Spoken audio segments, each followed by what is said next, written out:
Welcome to the Stay-at-Home Nurse Podcast. I'm your host, Deanna Cooper Gillingham. For over 25 years, I've strived to use my nurse credentials to find work that fit my lifestyle, whether it was raising my 4 children and 3 fur babies, traveling the world, or moving to Mexico and living on the Caribbean Sea. Sometimes I succeeded, and sometimes I failed, but I always learned from the experience. Now, I want to help you by sharing what worked and what didn't work. There are so many opportunities out there for nurses today. The Stay-at-Home Nurse Podcast will inspire and equip you to have a nursing career that is meaningful and supports your lifestyle. Now let's get started. Welcome to episode 8 of the Stay-at-Home Nurse Podcast. Thank you for joining me today. Today we're doing something new. We're going to answer a listener question. Just to set the ground rules, if you email me at hello@thestayathomenurse.com, I will most likely answer you during the podcast. If you have this question, there are others out there with the same question, and I want to be able to help as many of you as possible. Next, unless you say otherwise, I will keep you anonymous. If you want me to say who you are, please let me know so I can include your name in the podcast. Otherwise, I will keep any identifying information off the show.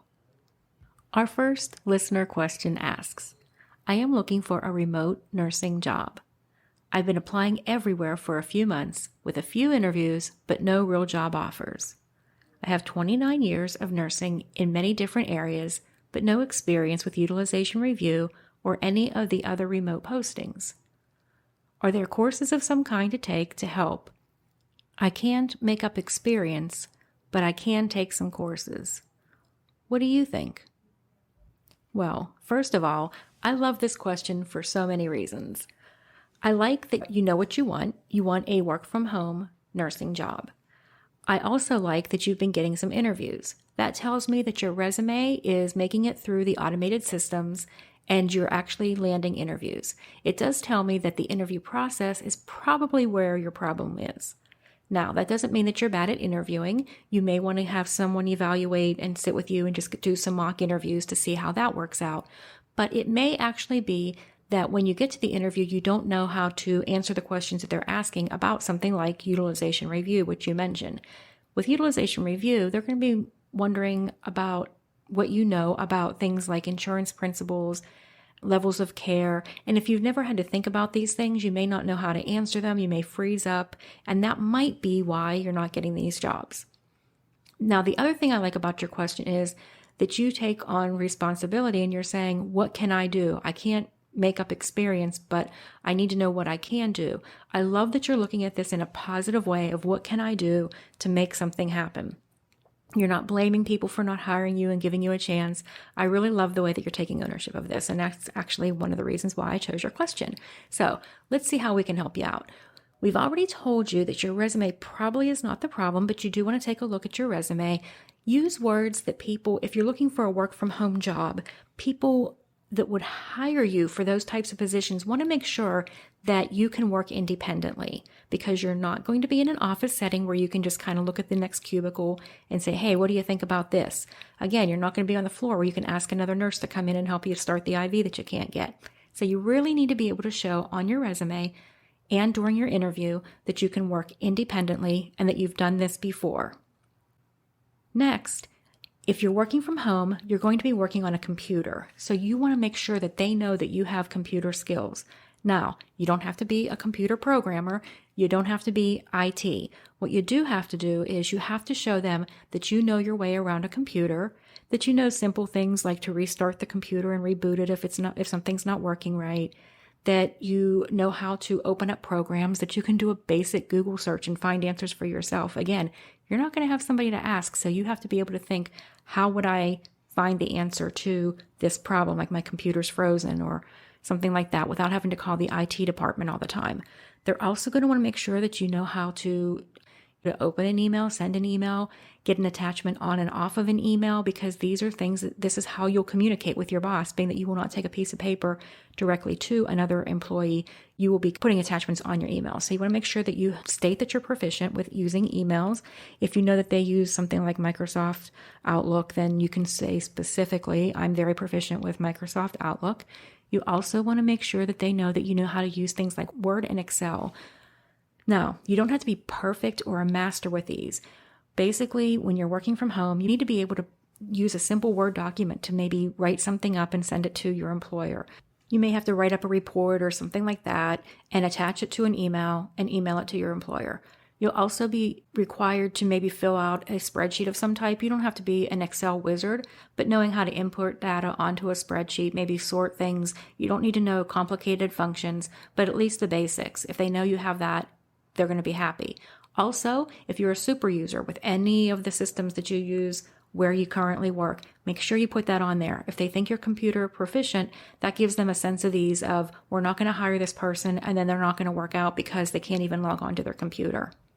Now, if you're lacking in any of these, don't worry. You can go online and you can Google it and you'll find some free resources or some really low-cost courses that you can take in Word, email, basic computer skills. It doesn't have to be complicated. Just make sure that you are not afraid of the computer.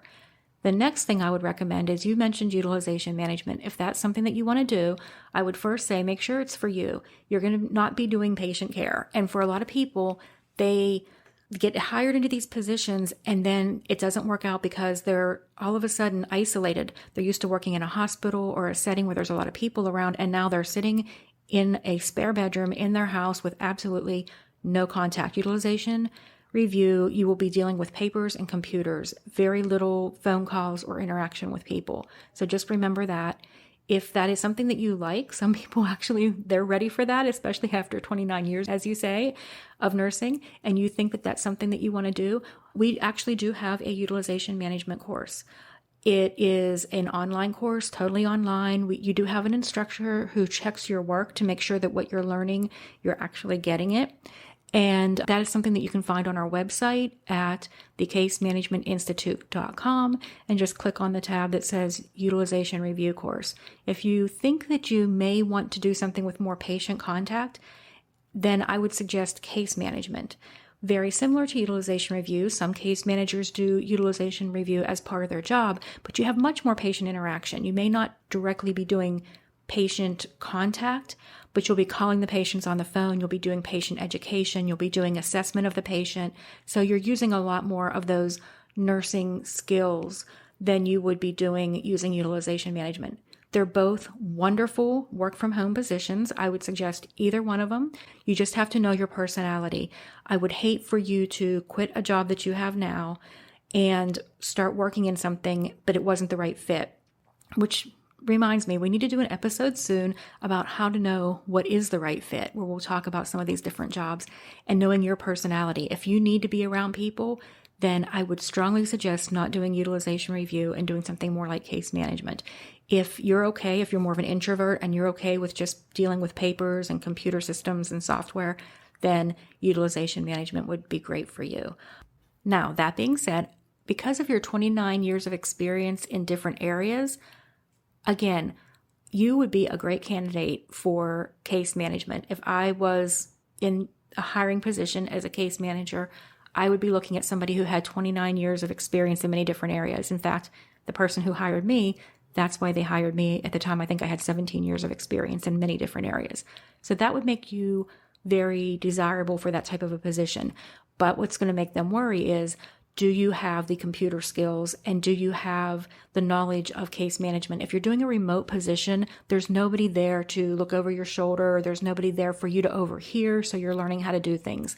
So again, taking a course would probably be beneficial for you in that you'll learn the terminology. Even after taking something like one of our courses, you're going to know the terminology that is used in case management that's going to make you sound like you know what you're doing, you're confident that this is the direction you want to move into, and that they don't feel like they're going to be wasting your time hiring you and training you for you to figure out that this isn't really what you want to do. by taking a course, they know that you've been through the course, you know what case management is, and yes, you feel like this is a good fit for you. You've invested in yourself, a little more likely that somebody else is going to invest in you. I hope you found this information helpful, and I would love to hear back from you again with any feedback that you have or any action steps that you've taken. Keep us posted on how the job search is going. And I want to hear from you. What are your questions? Do you like this type of an episode where I answer a listener question? Do you like the other episodes better? Would you like me to maybe answer a question at the end of a regular episode? Let me know your feedback. We're just starting off with this, and you're going to have major input into how the podcast progresses. I would love your feedback at hello@thestayathomenurse.com. Also, feel free to reach out to me on LinkedIn, Deanna Cooper Gillingham, RN, CCM. If you think this episode would be helpful to one of your colleagues or friends, I really hope that you would consider sharing it with them. Also, if you want to keep hearing from us, make sure you hit the subscribe button. I look forward to talking to you again next week.